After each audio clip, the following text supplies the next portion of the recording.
Y está con nosotros Carlos Humberto Barrera Hartman, arquitecto y consultor de innovación, transformación digital, datos e inteligencia artificial, para presentarnos la conferencia Retos de la implementación de analítica de datos e inteligencia artificial en Colombia.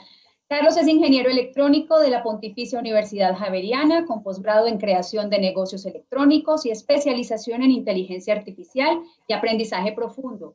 Especialista de TI, arquitecto empresarial y consultor en tecnologías de la información, con 25 años de carrera en compañías como IBM y Oracle. Entre el 2011 y 2017 se desempeñó como arquitecto de la comunidad de salud, trabajando en iniciativas transformacionales con IPS, EPS y diferentes actores del sector salud en Colombia. Recientemente se desempeñó como arquitecto de innovación en datos e inteligencia artificial en Accede. Recordamos que al final de la conferencia tenemos un espacio de 15 minutos para resolver sus inquietudes, las cuales pueden escribir en el lado derecho de sus pantallas. Carlos, bienvenido, adelante. Sonia, muchísimas gracias a ti, a la Cámara de Comercio de Cali y a todos los organizadores de Qualim 2020. Un magnífico evento. Muchas gracias por hacer parte de este equipo interdisciplinario de panelistas. Muy honrado y esperando aportar en la transformación del sector salud en Colombia. Gracias. Entonces, para compartir en este espacio vamos a tener tres grandes secciones. Una primera, entender de qué estamos hablando cuando hablamos de analítica e inteligencia artificial rápidamente. Un segundo, acerca de los retos, es un tema que lo vamos a ver constantemente. Y un tercero, de qué cosas podemos hacer. Arranquemos. Bien, lo primero es analítica. Escuchamos analítica por toda parte, pero ¿cómo podemos definirlo rápidamente? Esto es una definición que uso constantemente: datos convertidos en información útil para soportar la toma de decisiones y las acciones estratégicas de sus negocios para mejorar su desempeño. Esta definición, si se dan cuenta, no es muy diferente de lo que hemos escuchado antes. Lo que ha cambiado han sido las técnicas, las metodologías, los algoritmos, las plataformas con las cuales yo puedo hacer ese tipo de analítica. Y por supuesto, como decía ahorita muy bien Paul, también lo que ha evolucionado son los datos sobre los cuales estamos trabajando. Ya Paul habló de ese tema, solo quiero resaltar 3 veces. Volumen de datos. Miren, hace 10 años hablábamos de que fácilmente cada 2 años duplicábamos la cantidad de datos. Hoy estamos hablando de que cada 6 meses, entre 6 y 8 meses, estamos duplicando la información que estamos generando a nivel digital. Y con la pandemia, seguramente ese volumen se viene acelerando cada vez más. 2, la variedad. Ya lo comentó Paul, pero déjenme decirles que en salud, si bien en cualquier industria se habla de que el 80% en promedio de los datos son no estructurados, la verdad es que en salud, si incluimos imágenes diagnósticas, rayos X, tomografías, etcétera, etcétera, fácilmente el valor supera el 90%. Y cuando hablamos de velocidad, no solamente es la velocidad a la cual generamos los datos, sino también la velocidad a la cual requerimos poder acceder a esa información y tomar acción sobre ella. Usualmente uno solía escuchar casos de sector financiero, bolsas donde la información al milisegundo era clave para tomar decisiones, pero en salud también se vuelve cada vez más importante. En infarto, cuando yo soy capaz de tomar decisiones rápidamente, cada 15 minutos que yo soy más rápido en tomar decisión, es un 1% más de sobrevida que yo le doy a mi paciente. Muy bien, inteligencia artificial, tema importante, y es un tema que lleva mucho tiempo. Como definición, más de 60, 65 años, pero rápidamente es la capacidad de una máquina, de un sistema, un software, de poder emular una capacidad cognitiva humana. Esa capacidad puede ser de percibir, puede ser de entender, de emular razonamiento, de aprender, de resolver problemas o de ejecutar tareas. Son diversas, como pueden darse cuenta. ¿Y por qué es importante esto? Porque quiero que entendamos que esto es un software, esto es un sistema, y esto es algo que ha venido trabajándose por siglos. Lo que ha pasado es que las tecnologías de la información en los últimos 65 años ha venido evolucionando a un ritmo tal que nos permite realmente hoy mirar casos de uso prácticos en diferentes industrias y, por supuesto, en salud. Antes hablábamos de reglas, sistemas expertos, y hoy, cuando hablamos de inteligencia artificial, escuchamos hablar de conceptos como machine learning. ¿Qué es machine learning? Máquinas de aprendizaje. Lo que trae hoy la tecnología, y esto viene desde la década de los 80, es que hoy por hoy los sistemas son capaces de aprender. Antes yo tenía que programar, eran sistemas determinísticos, yo tenía que definir las reglas para poder tomar algún tipo de decisión. Hoy los sistemas son capaces de aprender y a eso se refiere cuando hablamos de machine learning, máquinas de aprendizaje. Son sistemas cuyos algoritmos permiten mejorar su desempeño en la medida que ellos aprenden y manejan más datos en el tiempo. Y otro concepto importante, que inclusive ayer lo mencionábamos, lo preguntó inclusive Susana en la reunión que tuvimos, en la conferencia que tuvimos relacionado con el uso de inteligencia artificial en salud, es aprendizaje profundo, redes convolucionales, por ejemplo, es un ejemplo de una técnica. Eso es un subconjunto de las máquinas de aprendizaje, un subconjunto de la inteligencia artificial que utiliza los modelos de redes neuronales. Lo interesante es que hoy la tecnología permite manejar múltiples capas de redes, lo cual nos permite abordar cada vez problemas más complejos que antes eran impensados.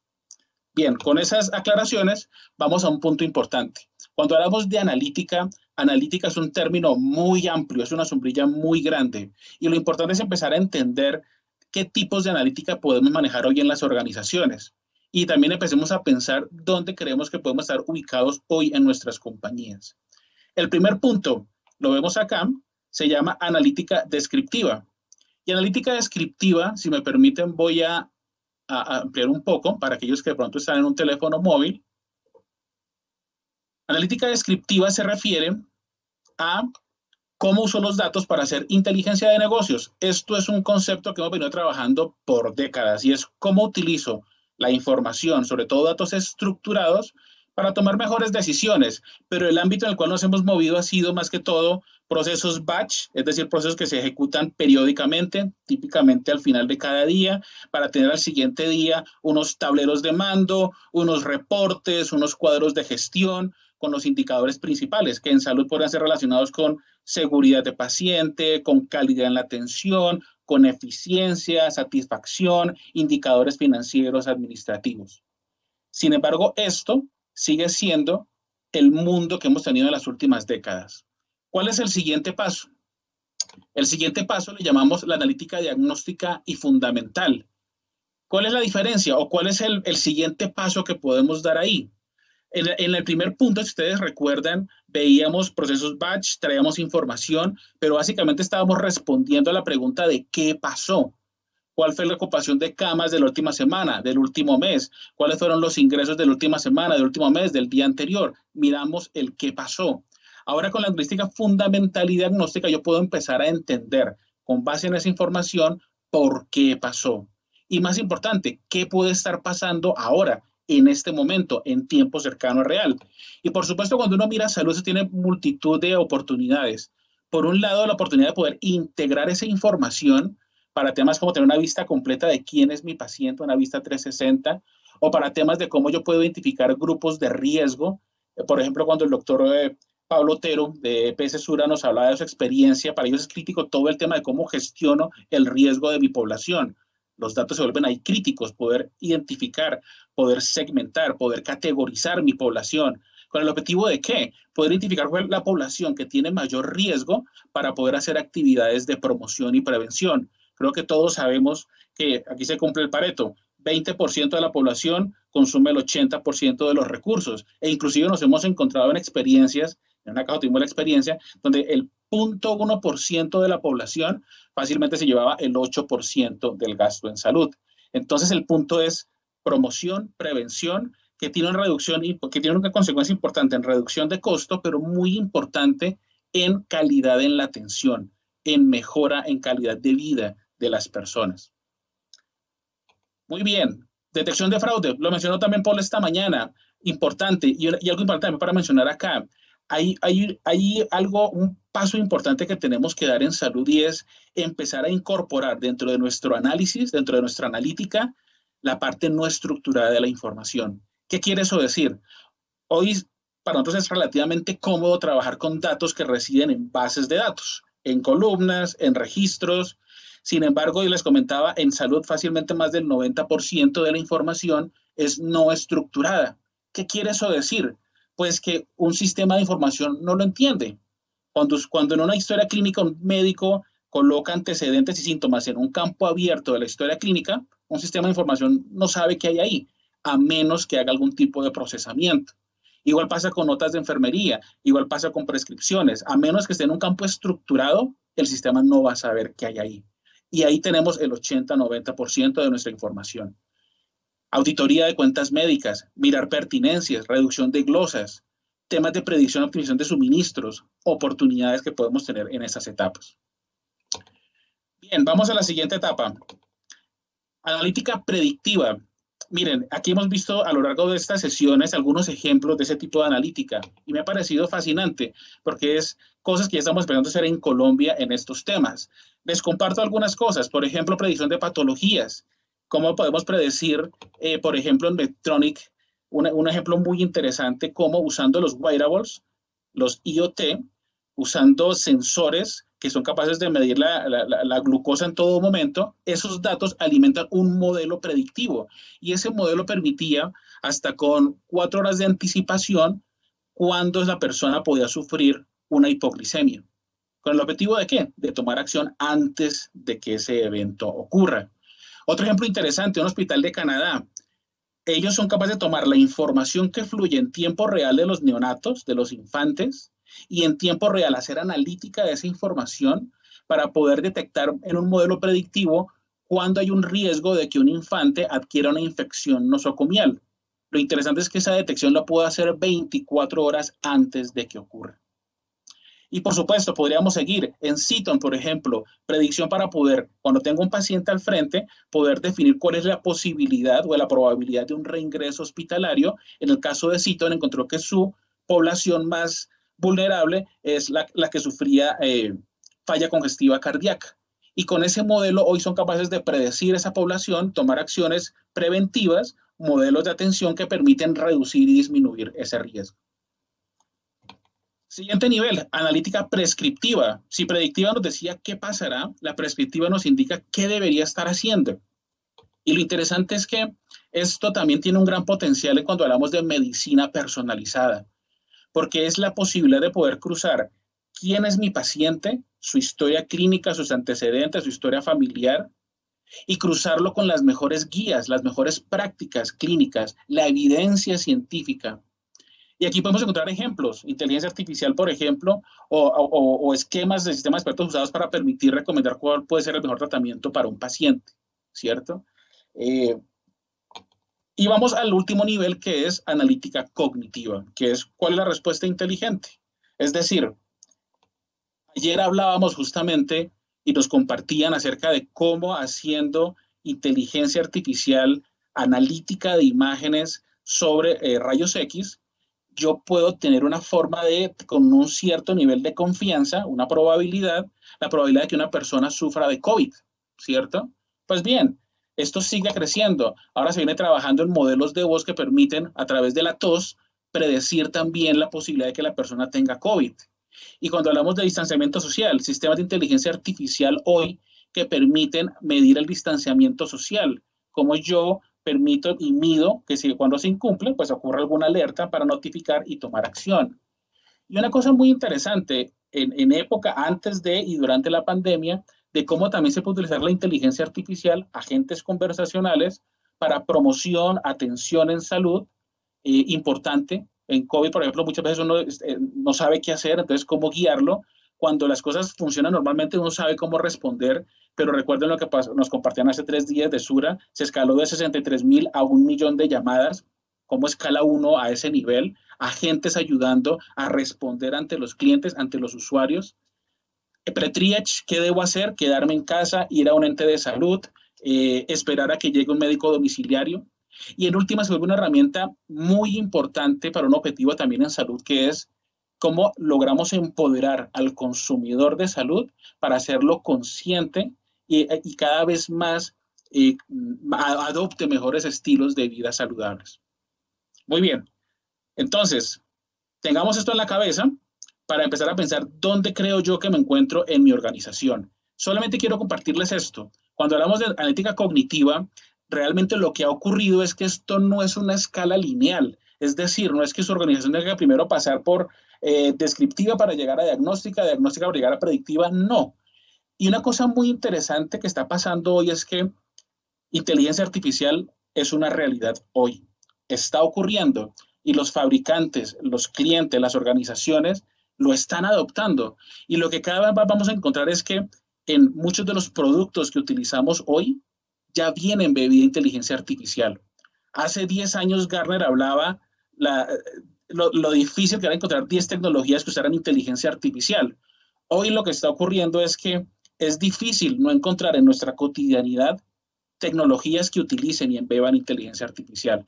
¿Por qué les digo esto? Porque al final hoy lo que nos vamos a encontrar es, no importa si estamos en analítica descriptiva, diagnóstica, fundamental, predictiva, prescriptiva o cognitiva, la inteligencia artificial, machine learning, deep learning, de alguna forma está siendo hoy parte cotidiana de cada una de esas etapas. Y les doy un ejemplo muy sencillo.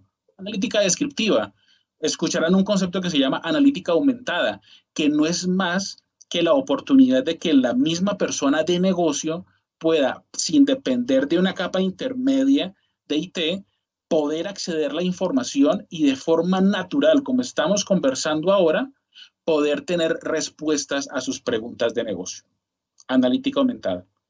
Muy bien, entonces, los invito y vamos a compartir, Marlon, si me ayudas, por favor, una dirección para que accedamos a este sitio y vamos a compartir esta pregunta.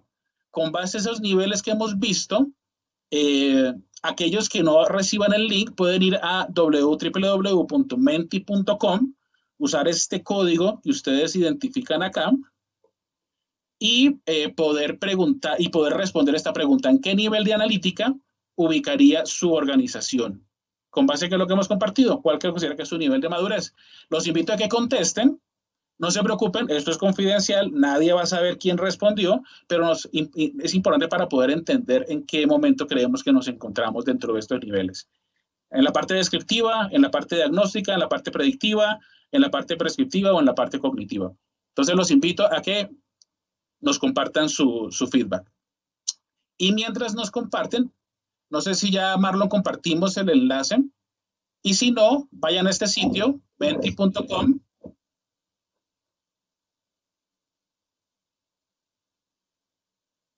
Y para poder acceder.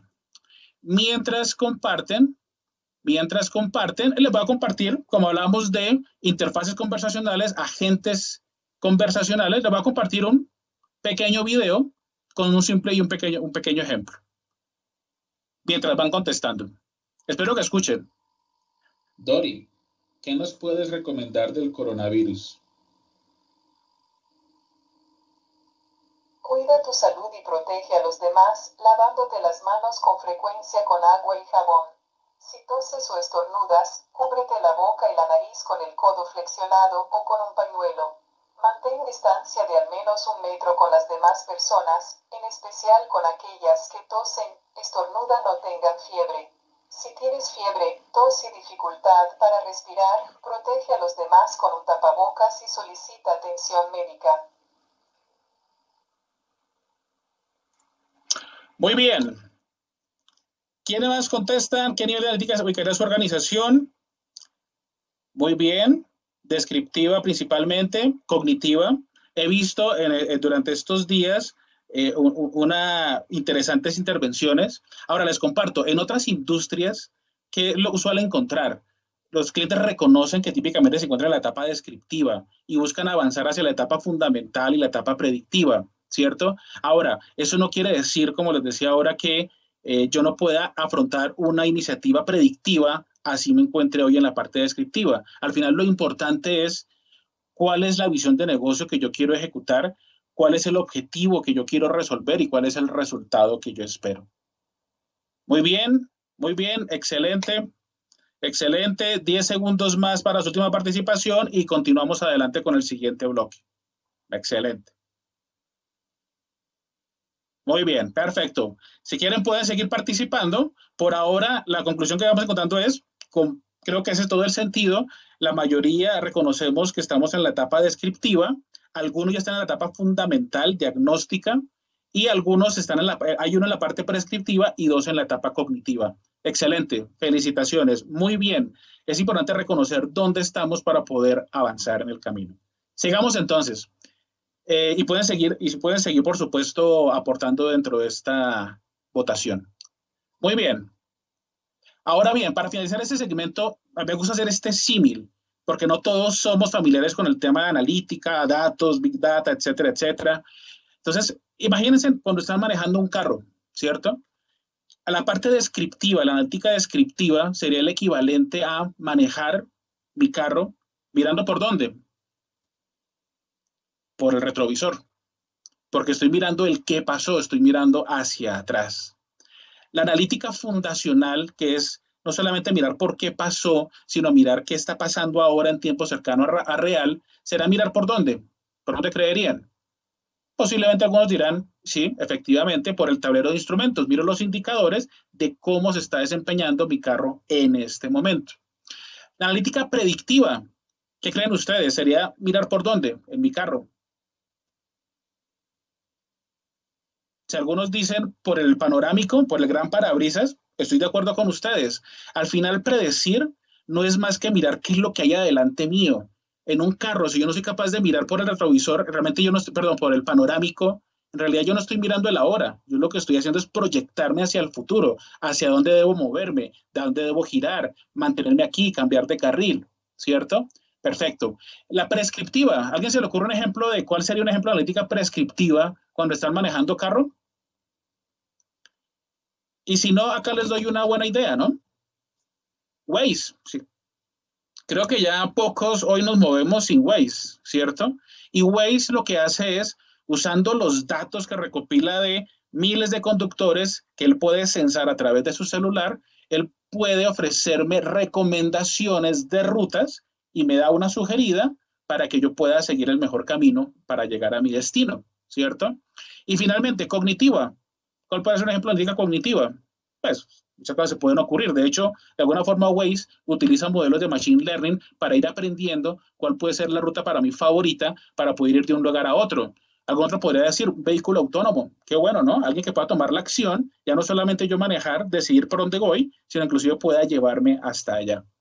Muy bien, espero que el ejemplo les haya gustado. El único mensaje de este slide es, así como hoy no podemos manejar mirando hacia atrás por el retrovisor, empezar a evolucionar en nuestro camino analítico es una prioridad y es una necesidad. Perfecto. Siguiente bloque, retos. Por supuesto, acá hay muchos retos, hemos comentado algunos. Rápidamente, tenemos un problema crítico, fragmentación de la información. Miren, en mi último trabajo tuve un compañero con COVID y nos comentaba cómo múltiples veces él tenía que en cada sesión de control repetir la misma historia de los antecedentes, de los síntomas, con los diferentes actores, con el que representaba la EPS, el que representaba la IPS, el que representaba la ARL, el profesional de salud. Y es algo muy desgastante. Él de su consulta demoraba 20 minutos explicando la misma cosa a diferentes personas. Y eso ocurre porque tenemos un problema de fragmentación de la información. Entonces, y aquí estamos hablando primero de lo macro, a nivel nación, a nivel país, a nivel región. Tenemos un problema porque aún no tenemos una vista única de quién es mi paciente. Y yo coincido, no hablamos solamente de paciente, de ciudadano, de consumidor de servicios de salud. Y al no tener esa vista única, pues tenemos datos, los datos que tenemos no los creemos hoy, hay una falta de integración, una falta de coordinación, hay una falta de acceso o es un acceso limitado a esa información. En consecuencia, los procesos de atención hoy están limitados para permitir ese intercambio de datos. Lo importante es que se viene avanzando en ese tema, ya hay iniciativas regionales que se vienen avanzando, hay también un reconocimiento del gobierno en avanzar en esta dirección para permitir la colaboración entre los diferentes actores del ecosistema de salud, IPS, EPS, entes territoriales, gobiernos, ministerios, etcétera.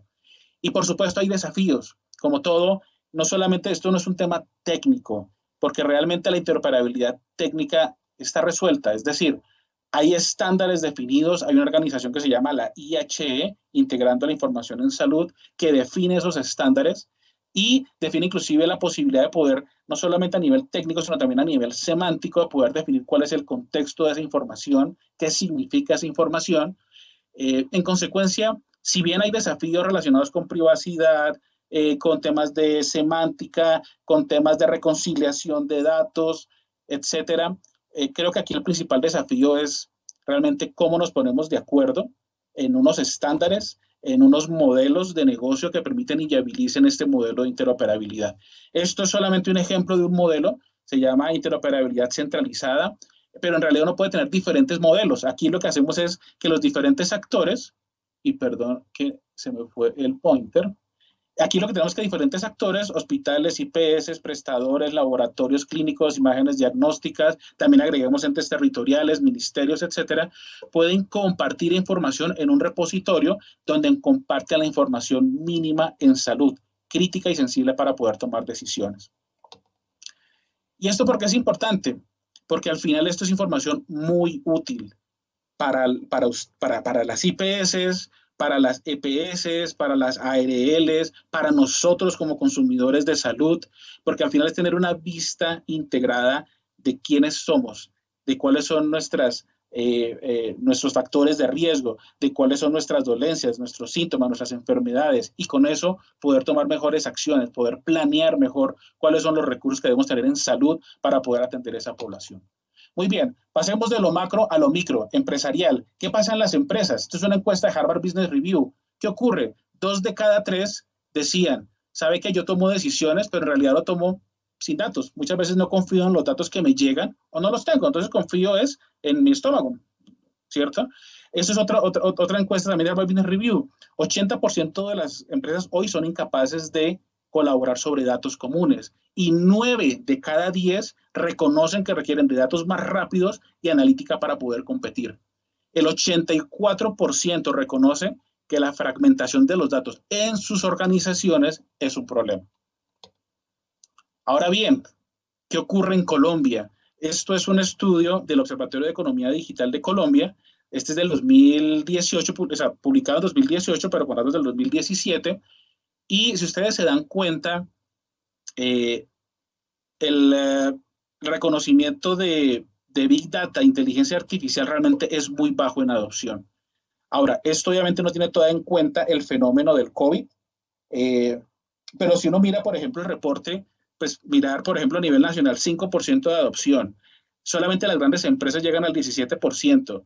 Pymes y micros no pasan del 4 y del 1.3%, lo que nos indica es que tenemos una gran oportunidad para empujar la adopción de estos temas dentro de nuestras organizaciones. Ahora bien, hablando de retos, en salud, ¿cuál es un reto fundamental?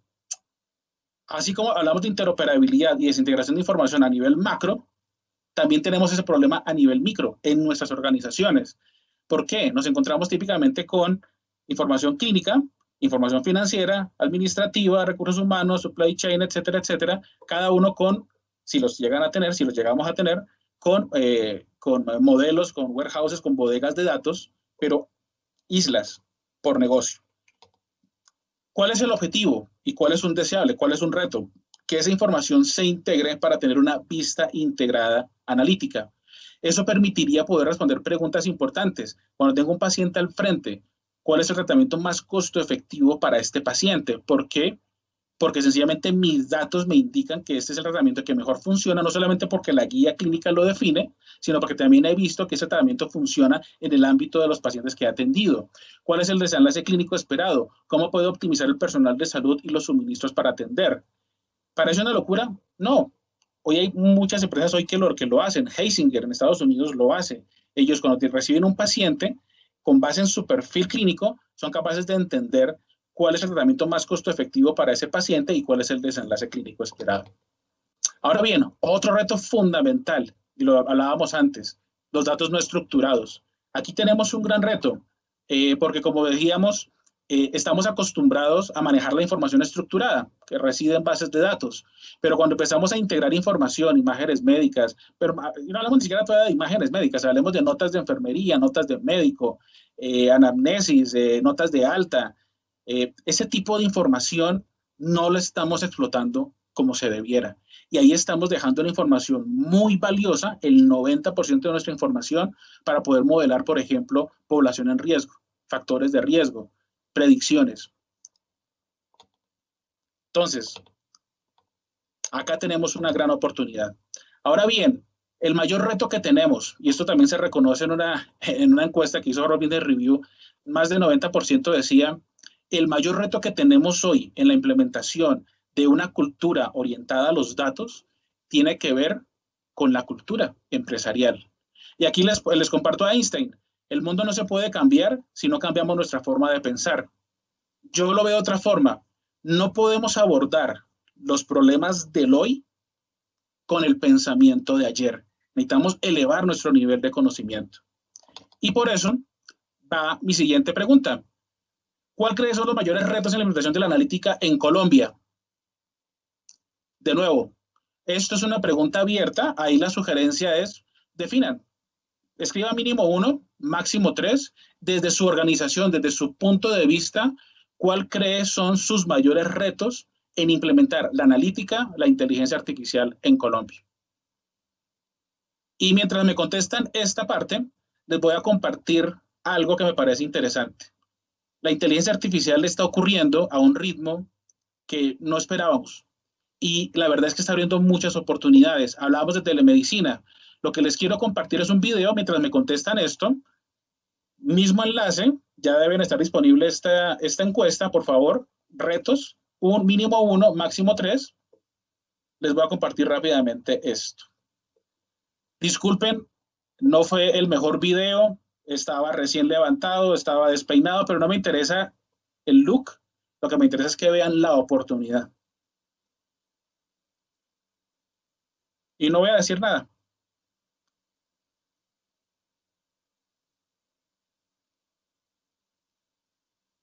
Lo que están viendo es inteligencia artificial que usando los sensores disponibles en un teléfono celular son capaces de medir signos clínicos. Latido cardíaco, respiración, variabilidad de ritmo, saturación de oxígeno, estrés. Y esto es algo disruptivo, porque antes estábamos acostumbrados a que si no teníamos el oxímetro, si no teníamos el kit para tomar la medición de signos vitales en el sitio, pues no teníamos forma de hacer telemonitoreo, y esto lo que hace es romper esquemas.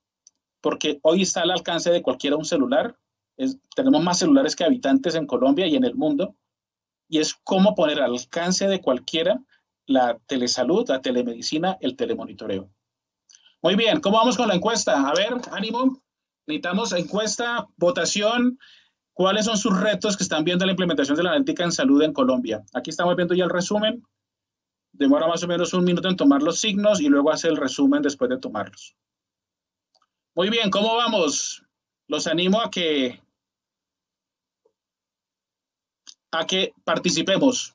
Y si quieren, mientras participamos, porque dice que el tiempo se nos está acabando, vamos a... ¿Cómo estamos de tiempo? Nos quedan 15 minutos, 10 minutos. Excelente, muy bien, perfecto.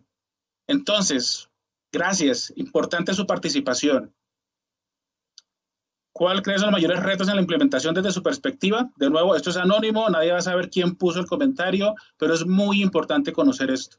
Ignorancia, de acuerdo, tenemos una brecha en habilitarnos en estos temas. Miedo a las tecnologías, es cierto, la inercia muchas veces nos gana, es más cómodo seguir con la forma como lo veníamos haciendo, pero una vez lo adoptamos y empezamos a entender el valor y las oportunidades y las posibilidades, esto tiene la oportunidad de cambiar. La mentalidad, excelente, muy bien. Falta de cultura, muy bien. Acceso, internet, completamente de acuerdo. No hay presupuesto, un punto importante. Infraestructura, cultura, ubicaciones, los políticos, la mentalidad, los costos, muy bien. Excelente. Muy bien, perfecto. Gracias por eso, sigan aportando y vamos al tercer bloque. Porque está bien, tenemos retos. La pregunta es, ¿qué podemos hacer? Entonces, lo primero, compromiso ejecutivo. ¿Qué queremos decir con compromiso ejecutivo? En organizaciones que buscan orientarse a la cultura del dato, es común hablar de la figura del CDO. ¿Quién es el CDO? El Chief Data Officer. Algo así como el ejecutivo responsable de la estrategia de los datos en la organización, ¿cierto? Ahora bien, No importa si existe hoy en sus organizaciones o no, lo importante es que debe haber un líder de este tema en su organización. Pero ese líder no puede estar solo. Ese líder debe tener un compromiso de toda la dirección de la organización. Y cuando digo compromiso, no solamente me refiero a una palmada en la espalda, me refiero a un compromiso de poder de forma conjunta liderar el cambio en la organización. ¿Qué quiere decir eso? Definir objetivos, definir cuál es el outcome, el resultado que queremos lograr, definir cuáles son las métricas que voy a definir, liderar la organización para poder empezar lo que llamamos democratizar ese conocimiento, el acceso a los datos que lo mencionábamos ahorita, lo menciono también como un inhibidor. Entonces, liderar la organización no es tema de una sola persona, sino es tema de una organización y esto es algo que tiene que ir de arriba hacia abajo, top down, porque si trata de buscarse de abajo hacia arriba, se va a ahogar, se va a ahogar. Entonces, compromiso ejecutivo. Segundo, objetivos realistas. Y aquí también quiero poner un dedo en la llaga porque muchas veces me he encontrado con clientes que nos dicen, yo quiero arrancar, yo quiero armar un lago de datos, ¿cierto? También he estado del lado de fabricante, ¿cierto? Pero el problema es que tenemos el lago de datos, tenemos toda la información ahí, si la llegamos a tener, pero el problema es que no sabemos qué hacer con ella. Entonces, importante, definir objetivos realistas. Y más importante aún, objetivos realistas, inclusive identifiquen dentro de su equipo victorias tempranas. Si yo tengo un objetivo orientado a mejorar la atención a mi paciente, a reducir costos, identifiquen cuáles pueden ser esas victorias tempranas. Les doy un ejemplo muy sencillo de otra área. Quien ustedes ven ahí se llama Andrew Ng, no sé cuántos han tenido la oportunidad de conocerlo, un gurú en inteligencia artificial, fue el fundador de Google Brain, luego de Baidu, y es hoy uno de los líderes de Coursera en los temas de especialización en inteligencia artificial. Él es mi profesor y tuvimos la oportunidad la semana pasada por invitación de la Cámara de Comercio de Bogotá de tenerlo y él nos compartió una experiencia muy interesante. Cuando él llegó a Google, pasó lo mismo. ¿Por dónde arrancamos? ¿Qué vamos a hacer? Y lo que él hizo no es arrancar por un Big Bang, no, es que vamos a hacer esto. Lo que él propuso es qué es lo que más duele y más va más alineado con la visión de Google. Y arrancaron por un área, el área de reconocimiento de voz. Y con los modelos de aprendizaje profundo lograron mejorar la calidad y la precisión del reconocimiento a niveles que hoy lo podemos disfrutar como usuarios del servicio. Y luego fueron yendo a otras iniciativas. El mensaje que quiero dejarles es, identifiquemos victorias tempranas, objetivos realistas, ejecutemos y en la medida que vamos teniendo victorias tempranas, vamos generando un cambio en la inercia, vamos ejecutando una dinámica que nos permite crecer dentro de la organización. Mantener la visión. Mantener la visión implica desde nivel ejecutivo, de ese compromiso que hablábamos al principio, cómo logramos que la compañía se alinee con esa nueva cultura. Típicamente, ¿qué pasa en las organizaciones? Hay proyectos, hay iniciativas, y nos ha pasado, en cajas de conversación nos ocurría, pero ¿qué ocurre? Y, bueno, en cualquier empresa, los datos se encuentran en islas.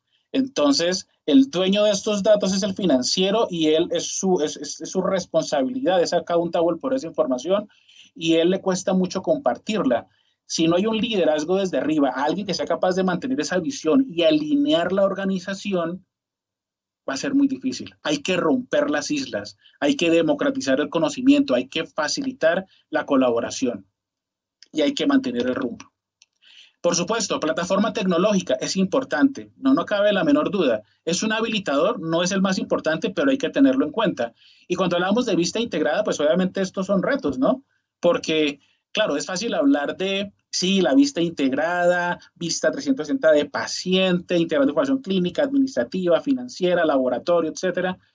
Esa es la parte divertida, pero realmente también hay que considerar que para tecnología esto involucra un montón de esfuerzo en lo que es la adquisición de los datos, la integración de esos datos, la limpieza, la transformación, el enriquecimiento, algo que también mencionaba Paul al inicio de este espacio. Esa es la parte dura.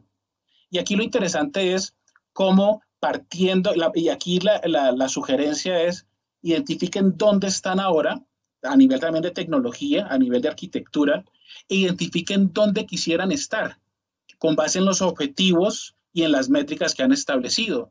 Y al final de ahí saldrá una hoja de ruta, una arquitectura sugerida de dónde debieran llegar. Esto es un ejemplo, simplemente un ejemplo, de una arquitectura, de una vista integrada para salud, para datos estructurados. Si se dan cuenta, no es algo fuera del otro mundo.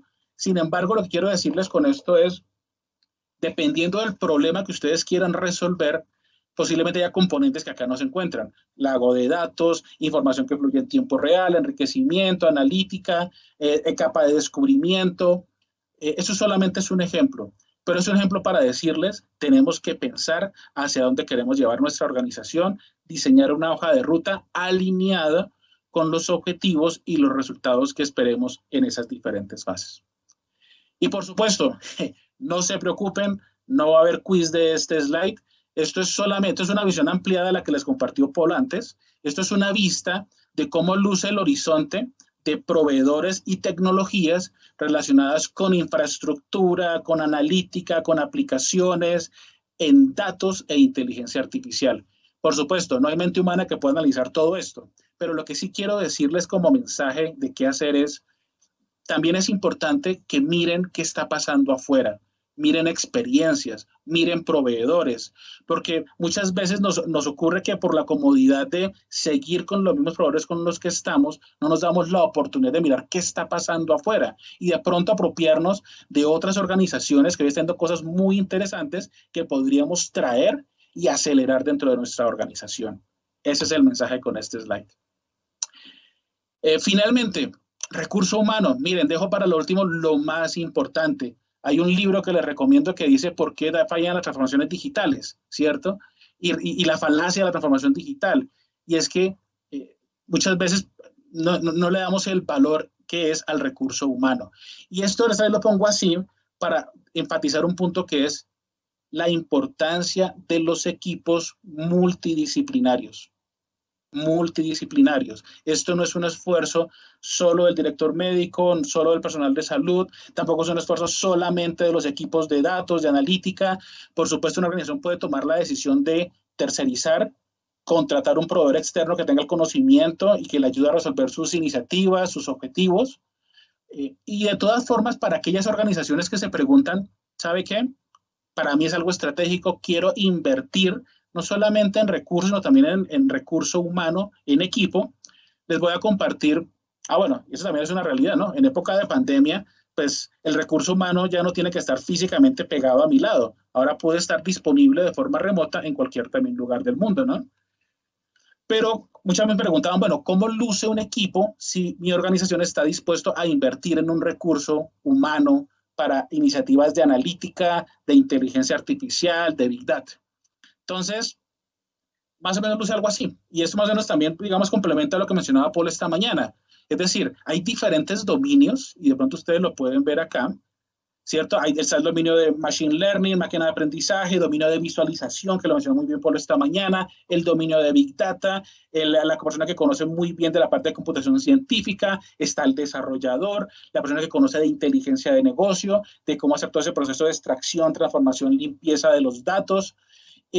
Pero como no hay ninguna persona que lo sepa todo, con el mismo nivel de profundidad, pues existen roles, ¿cierto? Entonces aquí encontramos roles como el analista, el estadístico, roles como el de científico computacional, el investigador, roles como el ingeniero de datos, el desarrollador, que digamos son fuertes en cada una de estas perspectivas. Entonces esto se los comparto, esto simplemente es un template, ¿cierto? ¿Qué capacidad debe tener, por ejemplo, un ingeniero de datos? ¿Cierto? Por supuesto, dependiendo de su organización, ustedes lo adecúan de base con sus principios y sus lineamientos y sus definiciones a nivel de arquitectura y de plataforma, pero simplemente es un punto de partida. A nivel de lenguajes, R, Python, a nivel de plataformas, realmente hay plataformas open source, hay plataformas comerciales. Lo interesante y lo bello hoy de esta época es que existen muchas tecnologías hoy que se han venido simplificando para permitir que podamos hacer proyectos cada vez más en corto tiempo alineado con unos objetivos. Estos roles que se les comparto es cómo pueden interactuar estos diferentes roles, el ingeniero de datos, el científico de datos, el desarrollador de aplicaciones. Cosa importante, el rol del subject matter expert. Este es el experto, esta es la persona que sabe del negocio, ¿cierto? Y aquí hay una cosa muy importante que quiero de nuevo enfatizar. Inteligencia artificial no es magia. Inteligencia artificial es un proceso muy iterativo, requiere muchos ciclos de iteración y requiere el apoyo de expertos, de gente, no solamente científicos de datos y gente que conozca de datos, sino gente que conozca del negocio. Y esto quiero decirlo porque esto es una gran oportunidad para todos. No importa si eres enfermera, si eres médico, si eres doctor, si eres administrativo, todos tenemos una gran oportunidad de poder aumentar nuestra capacidad, amplificar nuestro conocimiento, extender lo que podemos hacer con ese tipo de tecnologías. Y para aquellos que quieren invertir en talento para empezar a formar un equipo dentro de nuestra organización, son los siguientes pasos sugeridos. Casi siempre en nuestra organización pueden encontrar talento que quiera moverse en esta dirección. Si lo pueden identificar, identifíquenlo. Identifiquen cuáles son los roles mínimos. No hay que arrancar con 5 o 6, pero identifique cuáles son los mínimos con los cuales podrían arrancar, cuáles son los skills que tiene hoy su equipo, cuáles son los roles que esperarían desempeñar. ¿Para qué? Para poder identificar cuáles son los gaps. Y con esos gaps identificados, invertir en entrenamiento. Muy bien. Creo que con eso, pero espero cumplir con el tiempo. Me queda solamente agradecerles. Sigamos conectados. Realmente acá tenemos una gran oportunidad de poder mejorar y transformar el sector salud. Hay una brecha de capacitación, de apropiarnos de esto, pero cuenten con nosotros. Y una última mención. Eso también va en memoria de mi papá, médico general, cirujano, y también quiero aprovecharlo en memoria de todos los profesionales de la salud que también han padecido y han sufrido por el tema de COVID y que siguen hoy también en el frente de batalla. Algunos ya no están con nosotros, pero los que están, decirles gracias por ese esfuerzo y cuentan con nosotros. Y aquí están mis datos. A quienes interesan los temas de inteligencia artificial, de robótica, también tenemos un grupo para los que quieran participar. Tendremos un espacio para compartirles y los que quieran interesados pueden escribirme un curso de inteligencia artificial para ejecutivos y para personas que no son científicos de datos, para cualquiera. Entonces, con eso termino agradeciendo su generosidad y seguimos conectados. Carlos, muchísimas gracias. Excelente presentación. Vamos a iniciar con las preguntas de nuestros asistentes, ¿te parece? ¿Podríamos predecir enfermedades heredadas antes de que se manifiesten sin necesidad de hacer exámenes genéticos? Y enfermedades heredadas. A ver, la genética hoy nos está permitiendo hacer medicina personalizada usando la huella genética. Y eso va a ser otra revolución que estamos experimentando hoy. Pero si yo quiero predecir, yo lo hago con base en datos. Yo debo tener datos que me permitan identificar para sujetos como este al cual yo quiero predecir. He podido identificar algún dato y hay que identificar cuál es ese dato. ¿Quién sabe eso? El médico, el experto, dependiendo de la patología que queramos identificar, hay que identificar cuáles son esas variables. Y una vez identifico esas variables, tenemos que identificar cuáles son los resultados o cuáles son las características que me permiten identificar que esta persona sufrió esa patología. De nuevo, esto no es magia. Si yo tengo datos que me permitan relacionar estos pacientes con estas características o estas variables han sufrido esta patología, indudablemente yo puedo entrenar un modelo de machine learning, de inteligencia artificial, para poder hacer esa predicción. Desde su opinión, ¿cuál cree que es el tipo de analítica que tiene una mejor respuesta a la pandemia que enfrenta el mundo actualmente? Buen punto. En realidad, todas pueden aportar, porque miren, si somos capaces de hacer interoperabilidad, que es algo básico, compartir información, aquí no es tanto nada sofisticado, pero ya con el solo hecho de compartir información, no saben ustedes el logro tan grande que tendríamos, porque yo podría ya, sin necesidad de mandar faxes, reportes, correos, tener una vista hoy de cómo se está moviendo la pandemia en Colombia. Y ojo, no estoy hablando de inteligencia artificial, no estoy hablando de predicción, no, compartir datos. Es algo básico, pero por supuesto, cuando uno mira el tema de COVID, cosas muy interesantes han surgido. Ayer veíamos, y lo decíamos ahora, el ejemplo de poder predecir COVID con radiografías de tórax, sin esperar a la prueba PCR. Pero hay más. Les comentaba que con la huella de voz poder identificar la probabilidad de que una persona esté contagiada de COVID. Les mostré ahorita con inteligencia artificial cómo podemos hacer telemonitoreo sin depender de un insumo, de un suministro, de un sensor, de algo que me haga ese monitoreo. Entonces, las oportunidades están todas en cada una de las etapas, pero a veces tenemos que pensar desde donde estoy, desde mi persona, desde mi organización, cuáles son los pasos que hacen más sentido para poder hacer impacto y generar valor. ¿Cuáles son las acciones interoperabilidad que ha avanzado Colombia desde el sector privado y público en el sector salud? Muy buena pregunta. Interoperabilidad es un tema que hemos venido empujando desde cuando estaba en la comunidad de salud con todo el equipo y con nuestra consultora de salud a la cabeza, Elisa Zapata. ¿Y qué te puedo decir? Hay experiencias, Gobernación de Cundinamarca tiene experiencias cruzando información de sus entes públicos. Ahora la Secretaría de Salud del Distrito en Bogotá también viene avanzando en un proyecto de interoperabilidad. De hecho, creo que Pedro nos compartía algo de eso ayer también. Y es cómo permitir que los entes públicos, 22 S en Bogotá, empiecen a compartir esa información. Obviamente está en un proceso de implementación, creo que van al 30%, si mal no recuerdo, y la idea es en un siguiente etapa incorporar también los hospitales privados. Esto no ocurre de la noche a la mañana, ¿cierto? Pero es importante que podamos aprender esas experiencias y empezar a replicarlas. El gobierno también viene avanzando, ha definido una hoja de ruta para el tema de interoperabilidad, viene trabajando con la definición de los estándares. Afortunadamente esto ya existe, esto ya está inventado. Es un tema de decidirnos a adoptarlos, de tener la voluntad y definir el modelo de negocio con el cual queremos trabajar. En cuestión de exactitud, ¿la analítica de datos podría ser más efectiva que el diagnóstico médico hacia los pacientes? Una cosa importante, la analítica de datos busca asistir al doctor, al médico, al personal de salud. En ningún caso pretende reemplazarlo.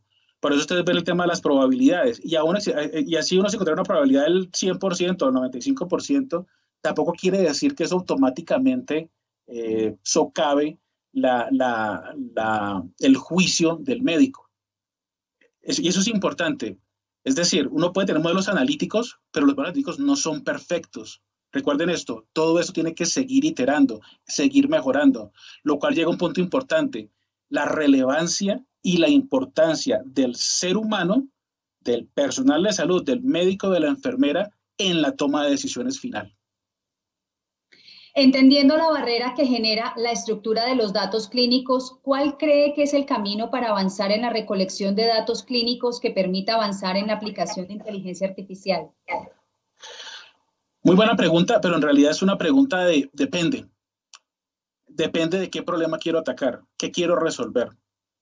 De nuevo, desde el punto de vista de tecnología, uno se apasiona mucho con el tema del lago de datos, empezar a infusionar datos en una gran bodega, estructurada, no estructurada, pero muchas veces me he encontrado con que está en la bodega, pero los clientes están cruzados de brazos porque no saben esa información, para qué les puede servir o qué problema quieren resolver. Entonces, mi recomendación, antes de pensar en los datos, pensemos en el problema que queremos resolver para luego ahí sí, de para atrás, empezar a pensar qué datos necesito yo, si los tengo, si no los tengo, dónde los puedo conseguir o si ya están públicos. Hay muchas iniciativas hoy de Open Data disponibles con las cuales yo puedo apropiarme también de datos, pero es importante que arranquemos por el principio y el principio es cuál es el problema que quiero resolver. Bueno, Carlos, muchísimas gracias por habernos acompañado, haber participado en Qualin. A ustedes muchas gracias y un placer. Cuenten con nosotros. De esta manera, damos por terminada la cuarta versión del Simposio de Innovación en Excelencia Clínica Qualin 2020. Agradecemos nuevamente al Centro Médico Imbanaco, la Fundación Valle de Lilia, Angiografía de Occidente y a la Clínica Oftalmológica de Cali por sumarse a esta iniciativa. Y por supuesto a ustedes, nuestros asistentes, por haber participado de este evento. Hasta una próxima oportunidad. Feliz tarde. Desde 1994, en Angiografía de Occidente, trabajamos día a día comprometidos con tu corazón. Incorporamos tecnología de punta y el conocimiento de nuestro personal médico especializado para implementar prácticas mínimamente invasivas que garantizan la seguridad y el bienestar de nuestros pacientes. Angiografía de Occidente.